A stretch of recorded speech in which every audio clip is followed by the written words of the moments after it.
আমরা প্রথমত বলি যে আওয়ামী লীগের এবং ফ্যাসিবাদী যারা দোষর রয়েছে তাদের বিচারের আগে বাংলাদেশে কোনো ইলেকশন হবে না, এবং এই ইলেকশন হলো জনগণ মেনে নেবে না।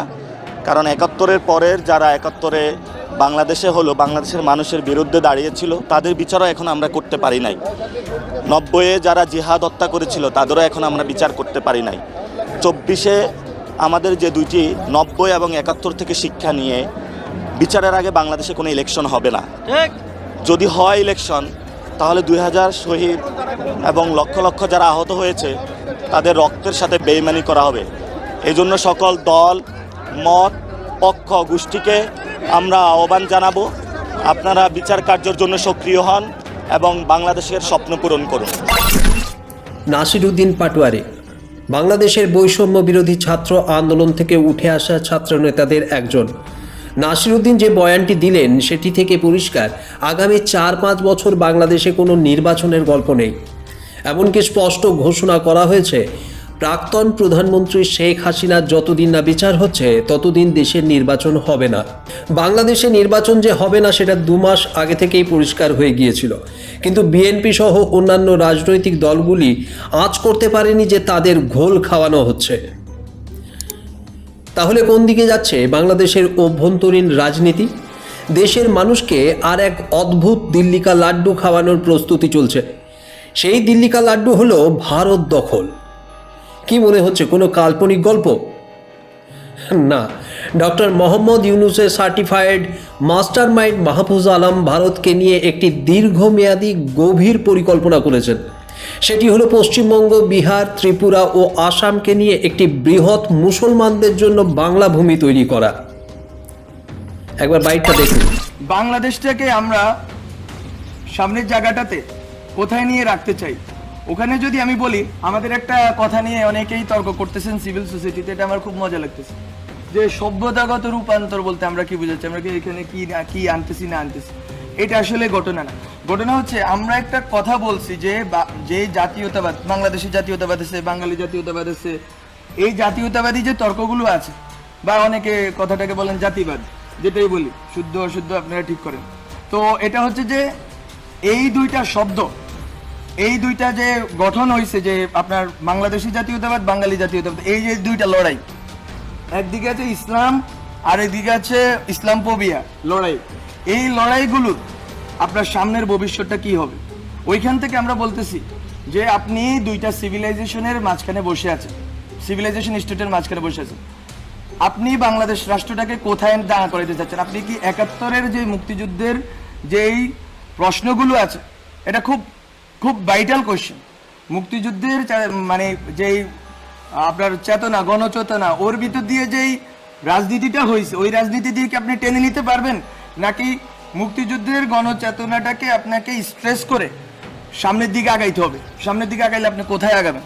আমরা বলতেছি ওখানে আপনি যদি সিভিলাইজেশন স্টেট, দুইটা সিভিলাইজেশন, হ্যাঁ তাদের অনেক সংকট আছে, ওখানে কমিউনিস্ট পার্টি আছে, ওখানে আরএসএস আছে, বাট আপনি এই বেঙ্গল যে এটাকে আপনি কিভাবে পুরো দুনিয়াতে দাঁড়া করাবেন, এই যদি ভবিষ্যৎমুখী এবং বহির্মুখী প্রস্তাবনা না থাকে তাহলে ডিজে ভাই আপনাকেই মারবে।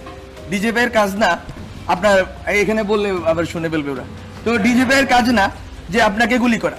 ডিজে ভাই অথবা বাংলাদেশের যে এনএসআই বা যারা সিকিউরিটি, তাদের কাজ বেসিক্যালি কি? রাষ্ট্র মানে কি বুঝি আমি? রাষ্ট্র মানে রাষ্ট্রের একটা শত্রু থাকবে, রাষ্ট্রের কোনো বন্ধু নেই। কি বলে বন্ধু রাষ্ট্র বলতে? একটা আইডিয়া, খুব অদ্ভুত আইডিয়া তারা আবিষ্কার করছে। বন্ধু রাষ্ট্র বলতে তো কোনো কিছু নাই। প্রত্যেকটা রাষ্ট্রই তার, এই যে আজকে আমার বাদ ছেড়ে দিল তো, এটা তো এরকম অনেকে বলতেছে এটা রাজনৈতিকভাবে আমাদের বিরোধিতা করতে করবো, কিন্তু রাষ্ট্র তো এমন একটা জিনিস, সে তার স্বার্থটা দেখবে। তো বন্ধু রাষ্ট্র বলতে কোনো আইডিয়া নেই। বাংলাদেশে গণ অভ্যুত্থানের পর একটি সেমিনারে এই বক্তব্য রেখেছিলেন মাস্টার মাইন্ড। প্রায় একই বক্তব্য ১৬ই ডিসেম্বর বাংলাদেশের বিজয় দিবসের দিন তার ফেসবুকের পোস্টে দেন, যদিও ঘন্টা দুয়েক পর কোনো অজানা কারণে সেটি ডিলিট করে দেন। সেই পোস্টে কি লেখা ছিল? ভারত এক ঘেরাও ও গেটো কর্মসূচি নিয়েছে। ৪৭-এ হিন্দু, মৌলবাদী ও কুলিনদের বাংলা বিরোধিতা থেকে এ পোকায় খাওয়া খণ্ড বাংলাদেশের জন্ম। ওই দেশকে রাষ্ট্র হিসেবে পত্তন করতে হয়েছে পাকিস্তানি হায়নাদের বিরুদ্ধে একটি জনযুদ্ধের মাধ্যমে। আবার এ রাষ্ট্রের জন্মদাগ তথা ভারত নির্ভরতা ও ভারতের আধিপত্য মুক্ত রাখতে ৭৫ এবং ২৪ ঘটাতে হয়েছে। আবার একটি অংশে লিখছে, মনে রাখতে হবে দক্ষিণ এশিয়ার আশরাফ মুসলিমদের ভূমি পাকিস্তান, ব্রাহ্মণ্যবাদী হিন্দুদের ভূমি ভারত, আর হিন্দু মুসলিম দলিত নির্বিশেষে নিপীড়িত মজলুম মানুষের ভূমি বাংলাদেশ। তাই এই বাংলাদেশকে এই খাঁচা ছেড়ে বেরোতে হবে। দক্ষিণ এশিয়া নয়, পুরো গ্লোবাল সাউথ বাংলাদেশের নেতৃত্ব অনুসরণ করবে। অর্থাৎ এদের মাথায় ঠিক কী চলছে সেটা পরিষ্কার। একটু পড়াশোনা করলেই বুঝতে পারবেন নির্বাচন না করার নানা অজুহাত। বাংলাদেশের ভূখণ্ড বাড়ানোর পরিকল্পনা আসলে বৃহৎ বাংলাদেশে একটি খিলাফত শাসন ব্যবস্থা তৈরি করা। এরা গোপনে আরও একটি পরিকল্পনা করছে। বাংলাদেশে যত ছোট বড় রাজনৈতিক দল আছে তাদের ওয়াশ আউট করতে এক অভিনব পরিকল্পনা। সেটা হলো একটি প্রধান দল গঠন করা, তার বিরোধী দল গঠন করা এবং আরও বহু ছোট ছোট দল তৈরি করে দেশের মানুষদের বিভ্রান্ত করা। আর সেটা করছে তারা নিজেরাই, মানে বৈষম্য বিরোধী ছাত্র আন্দোলনের নেতারাই। যেমন ধরুন, নাহিদ ইসলাম, মাহফুজ আলম, আসিফ মাহমুদ উপদেষ্টা হয়েছে। অন্যদিকে সার্জিস আলম, হাসনাত আবদুল্লাহ সরকারে না থাকলেও রাজনীতির ময়দানে রয়েছে। এরা দাবি করছে নিজেদের প্রেসার গ্রুপ বলে। তাই এদের মুখে প্রায় শুনবেন সরকার ঠিকঠাক কাজ না করলে টেনে নামানো হবে। বিশ্বাস করুন, এসব হচ্ছে নাটক, জাস্ট দেশের নাগরিকদের চোখে ধুলো দিচ্ছে আর দেশটাকে একটা বিপজ্জনক জায়গায় নিয়ে যাচ্ছে। এদের একটাই লক্ষ্য, ভারতকে কিভাবে ডিস্টার্ব করা যায়। আপনাদের মনে প্রশ্ন উঠতেই পারে, এই মাহফুজ নামক ছেলেটির মাথায় এমন উদ্ভট খামখেয়ালি ইচ্ছে বা স্বপ্ন জাগছে কী করে? এর আসল উৎস কোথায়?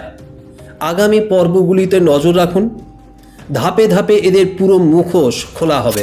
যারা এই ইসকন, এই উগ্রবাদী সংগঠনকে পৃষ্ঠপোষকতা দিচ্ছেন এবং এই ইসকনকে বাংলাদেশে আবার আপনারা পুনর্বাসন করার চেষ্টা করছেন, তাদের ল্যাজ ডালপালা গজানোর পূর্বেই এই ইসকনকে সমূলে নিশ্চিহ্ন করতে হবে।